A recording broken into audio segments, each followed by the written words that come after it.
Non-communicable diseases, of course, have been around for a long time, and it's traditionally or historically been a problem for high-income countries. A few decades now, we've seen a shift in low and middle-income countries such as Ghana, South Africa, Zambia, and so on, where non-communicable diseases are beginning to increase. I think that it's about lifestyle transition.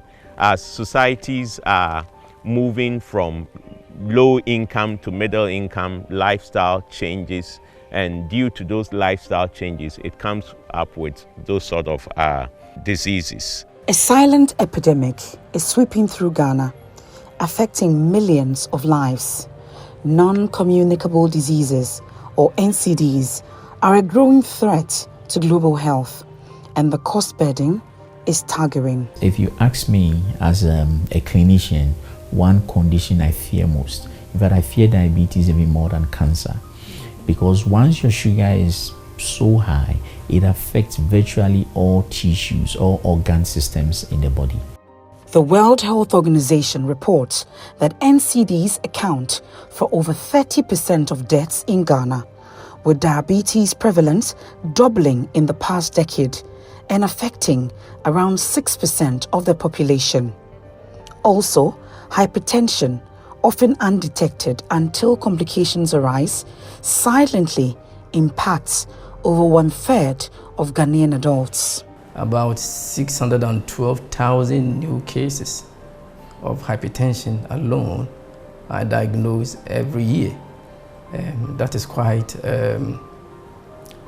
consequential in terms of the financial implications. It's like a ticking time bomb, and if we don't address it, it's going to be catastrophic. In this documentary, we uncover the human stories behind these statistics and explore impacts of NCDs on the affected persons, the family, the health system, and the national purse.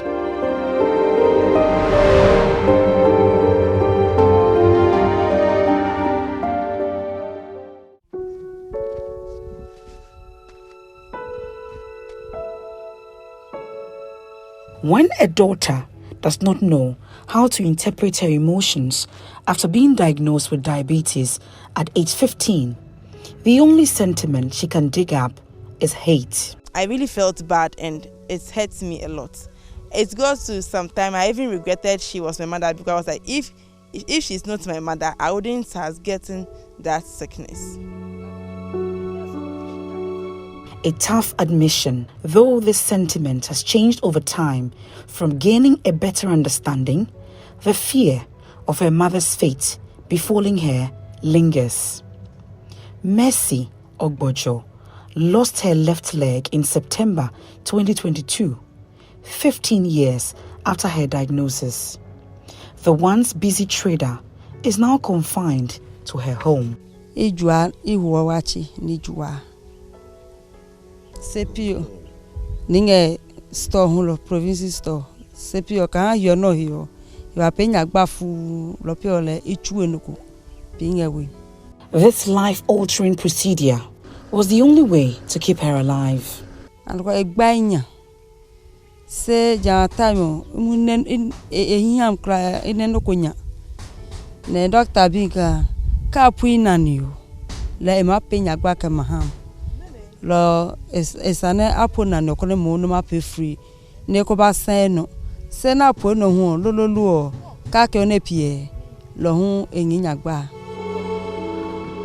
Behind this show of strength is a deep-seated fear of the unknown. 2 years after the amputation, her right leg is showing signs she's familiar with. Mercy fears this could end her life. When we talk about diabetes, we're looking at 3 key things. One is a chronic metabolic disorder. And why is the disorder? The disorder is that the person is either not making adequate insulin, or the person is producing the insulin, but the insulin is not functioning or working efficiently or effectively. So there's a problem with quantity, and there's also a problem with the quality. And then you can also have a combination of the two happening, where the insulin production is a problem and its function is also a problem. And once insulin is not working properly, then it means that the amount of sugar, what we call glucose in the blood, that the insulin has to help move into the cells of the body for the body to burn, stays in the blood. And then the sugar goes up. 1 month course of a newer anti-diabetic agent may be in the range of 400 to 600 Ghana cedi. So if the person has to be on antihypertensive as well, then you're looking at moving into the thousands. She traces the disease to her father and uncle, a secret both men had kept from their children. Their silence may have been driven by the fear of stigma, denial, or maybe a desire to protect their loved ones from worry. This is a mistake Mercy has refused to make. I've been following my mom to check up. So they've been telling me that because I'm the only child of my mother and then I'm the firstborn also, it can be heredity.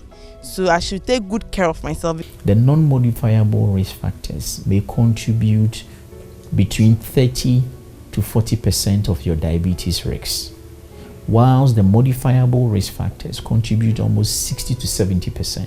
So if you're able to handle those that you can do something about, then those that you cannot do, those you can do something about would overshadow what you cannot do anything about. Now, what are the things you cannot do anything about? That is the non-modifiable risk factors. The fact that you are black, you cannot do anything about your aging. The other thing you cannot do anything about is your genetic predisposition. That is your family history. So if diabetes runs through your family, then you stand a higher risk of also developing diabetes. Now, what are some of the modifiable things? What are some of the things we can do something about? Things like inactivity, weight gain, excessive alcohol intake, and then things like eating food that are so refined. They all put you at higher risk of developing type 2 diabetes. Kwabena Frimpong is a pupil's teacher. In his family, hypertension is not just a diagnosis. It is a generational legacy none of them asked for. His parents, siblings, and even his wife navigates the daily challenges of managing high blood pressure. Well, with the BP, I know it is more or less a hereditary issue because in my father's line, my mother's line, it's there. As it stands now, I think I'm the fourth born of my parents, and 3 of us, myself, my younger brother after me, and my sister I come after, we are all on BP medication. My wife herself is hypertensive. Hers is due to pregnancy. The pregnancy induced. It was hell when she was carrying that pregnancy. So I think midway the pregnancy, baby got shooting up. At a point, I think even 2 weeks or so before birth, he has to be hospitalized. Then after birth, it has not normalized again, so he was put on BP medication. Hypertension and diabetes often coexist due to shared risk factors like obesity and an unhealthy lifestyle. Having hypertension or diabetes may increase the risk of developing the other. With the diabetes, I think it was 3 years ago. That one also, I was having some funny feelings one morning, so I decided to go for checkup. And when I went, my blood sugar level was very high. I think at that time it was 13 point something. A week later when I went, it looks like it was still high. So he told me that we have to start the treatment. So he placed me on medication. And later on too, he directed me to go and see a nutritionist as to the type of food I should be taking in to regularize it. So we say diabetes and then hypertension are like brother and sister. So when somebody has diabetes that is not properly managed or early detected and controlled, it's able to stimulate some systems in the body to the extent that the blood pressures go up. So when you live with diabetes that is not properly managed or controlled, it can lead to high blood pressure. Yes, it can lead to high blood pressure. And again, if the person develops the two that is not well controlled, it can lead to heart diseases and then brain diseases like strokes and the likes. So for an individual living with high blood pressure or diabetes or obesity or cancer, the impact comes from various areas. Okay, so first of all, the most common thing is with finances. It puts a big dent in the finances of the individual, in that they have to go for regular hospital visits, they have to buy medication, and the buying of the medication is about 70 to 75% of what the income that they are generating. NCD research that was done in Gamashin, it's about 600, the people earn about 600 cedis per month, okay, on the average. That's the salary that people earn, and they're using about 75% of their salary just to buy medication. That's for those who are living with these NCDs. In a more recent study that was conducted and funded by the Farm Access Foundation, we realized that at the individual level, it cost approximately 6,266, to control or manage, diabetes and then hypertension. Also, it impacts on their psychological health, okay? So as they go on, they can get to a point of depression, they get to a point of anxiety. They're living with this disease and they wonder to what end? To what end? And then they say, it gets to a point where they are tired of taking their medication. So then they stop. And sometimes they want alternatives. They want alternative sources of treatment.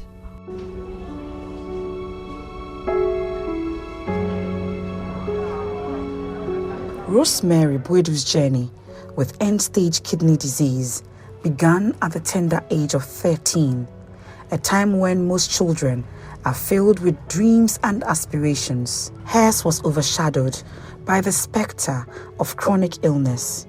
What seemed like a minor discomfort soon escalated into a life-altering diagnosis. We went to several hospitals. They did not find out what was happening to me.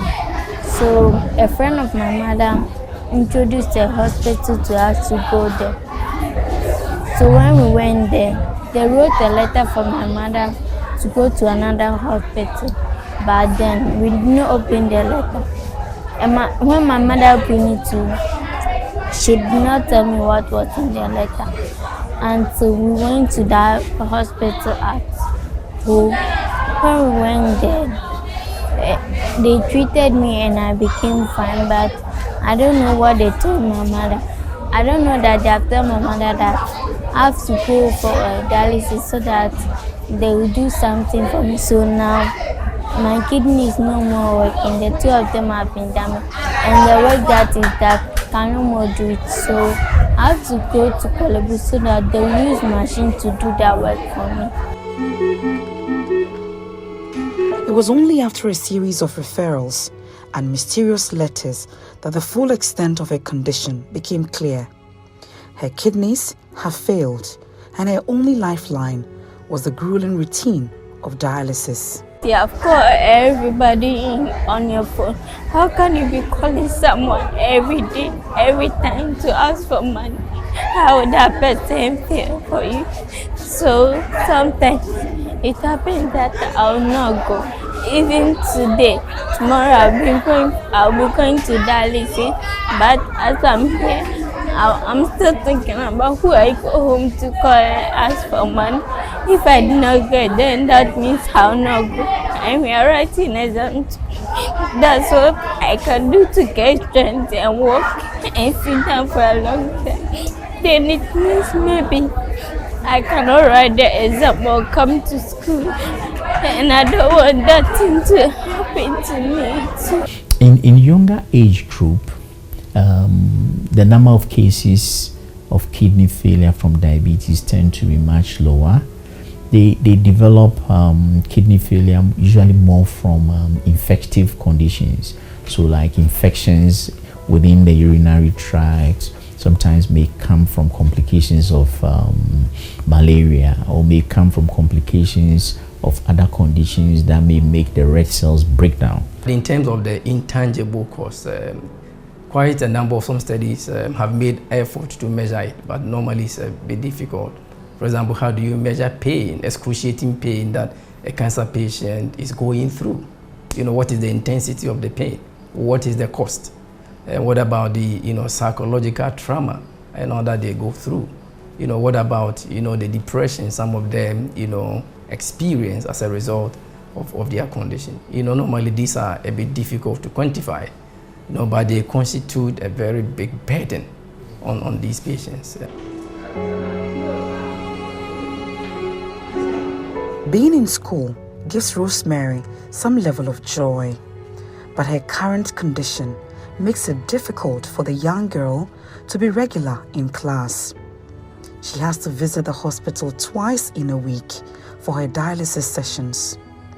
Rosemary and the mother relocate from the Oti region to stay with a friend in Accra to be able to visit Kolebu. Unfortunately, the philanthropist who had been helping to pay for her renal sessions could not continue after 2 years due to a business slowdown. Since last year, her daily existence has now been marked by a delicate dance of survival. Sometimes you get the dialysis man, but the lower fare you will not get, so you will not go unless the money is up to. Sometimes soon you get the money and the fare will come. When we come back, there is nothing for us to eat again. She is very academically inclined. She attends school regularly. It's when her health worries her that you would not see her in school. There were times that she would go for dialysis and would want to come back to school immediately after because she doesn't want to lose any of her lessons. Her dreams of becoming a doctor were overshadowed by the harsh reality of her present, the financial burden of dialysis, the constant worry of finding funds for treatment, and the looming uncertainty of her health all weighs heavily on her young shoulders. Kidney transplant is often the preferred long-term treatment option. Transplant may offer the possibility of restoring kidney functions and improving quality of life compared to ongoing dialysis. Unfortunately, Rosemary and the mother have been pushed to the very edge of society. To even afford 1 square meal a day is a luxury, let alone afford to pay for a transplant. But they remain hopeful in the face of adversity. Universal health coverage aims to ensure that all individuals have access to essential health services without experiencing financial barriers. This plays a crucial role in addressing the burden of NCDs by providing timely access to preventive measures such as screenings, vaccinations, and health education, which can help identify risk factors and detect NCDs at an early stage. By removing out-of-pocket expenses at the point of service, experts believe this will play a very crucial role in reducing the burden of NCDs, promote health equity, and improve the overall well-being of individuals. NCDs often require a lifelong management, unlike acute illnesses that may be resolved with treatment. This places a continuous demand on healthcare services and resources, requiring ongoing funding and support from the National Health Insurance Scheme to provide quality care to affected individuals. The National Health Insurance is what we have available, and so these NCDs are putting a lot of stress on the amount of money which is already not enough, and then more of it has to go into, you know, catering for those with the non-communicable disease. Even if the government is not directly giving enough resources to these patients, you know, the medical doctors, you know, employed by the, you know, state do provide support for these patients. You know, the health facilities, when they do visit, they pay no consultation fee, or the consultation fee is subsidized. You know, so when we look at all these in tandem, you know, government support may remain quite substantial, but at the same time, you know, inadequate. If you look at our health sector medium-term plan, which is a 4-year document from 2022 to 2025, we've gone through midway of the implementation. So as we speak, we are even doing midterm evaluation of that plan. When we were developing it, we saw that, NCD is becoming an issue. So we put in the document that we need to find data and to be able to quantify the impact of NCDs. So we can segment this in 3 portions, so to say. So we have preventive interventions, those that are going to prevent people from getting the non-communicable diseases. But if they do get the non-communicable diseases, we have to treat them. So the treatment interventions. And when we're treating the people, we have to prevent them from getting the complications.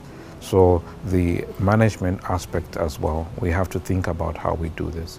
The prevalence of NCDs in Ghana is not just a health concern, but also a significant financial burden on the national purse.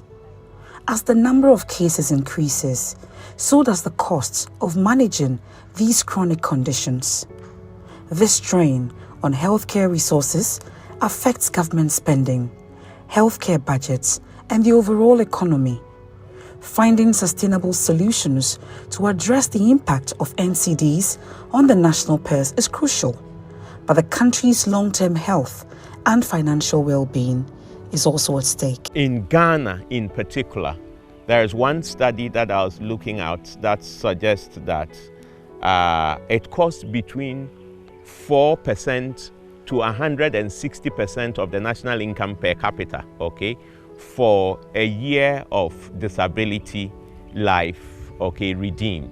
In other words, to be able to save somebody from disability related to hypertension, it costs the health system between 4% to 160% of the national income per capita, okay? And this is based on what sort of treatment regime you are using. So for us to be able to know the overall cost, we can look at the floor of 4% of the national income per capita to the maximum level multiplied by the population within that bracket, which could be huge. In fact, if you want to look at this even in the context of, say, diabetes, okay, which the estimate on the African continent is about $543 per annum for treatment, okay. If you say you were looking at it from that point, think about in Ghana, that 50% within the 30 to 79 year bracket, and multiply, we said that about 50%. So if you multiply that 50% by this quantity, the $540-something, that's a lot of money on an annual basis, okay. So for me, if you ask me, I'll say that the cost is huge, but all these are not accurate estimates, okay.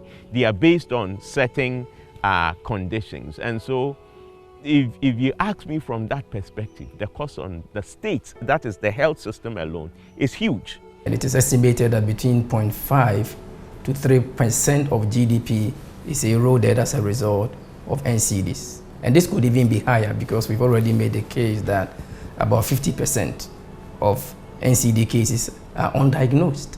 You know, so if they are really diagnosed and we can track the cost. One way of measuring this cost is to look at it from the perspective of how much would the nation save when we are able to prevent a case. And there are indications by, Robinson and the Harvard Working Group that suggests that a year of life saved is equivalent to, 1.2 multiplied by the per capita income of that country. So if we're able to avert the death of a cancer patient, for example, of a patient who is suffering from, severe hypertension, etc., is another way of saving the per capita income of that person per annum. And currently, the per capita income of Ghana from the World Bank data 2022 is about 2,203 USD. So if we're able to prevent one mortality, that is at least the amount we are saving. So if you have about 100,000 deaths that are averted as a result of some interventions put in place, then we are saving the 1.2 multiplied by 2,203 by that number. I'm not even taking into consideration discounted over time. The choices we make in our daily lives have a profound impact on our health outcomes. Unhealthy lifestyles, characterized by poor diet and lack of physical activity, experts say, contribute significantly to the rising cases of NCDs. Emphasis here is that we shouldn't allow the complications to set in before we run around to solve the problem. Prevention is the key. Prevention is the key. There are a few of them that will still end up in terminal stages. What then it means is that our health financing system should begin to look at how we finance NCDs. Okay, and that's a big conversation that we can have as a country. We need to have a massive campaign to begin to alter our lifestyles. Okay, and for me that is very, very important. We should definitely encourage our population to be aware about diabetes and cancers and what these are, how they can identify them and how they can prevent them. I also want to see commitment from our side, government and ministry, with respect to resources.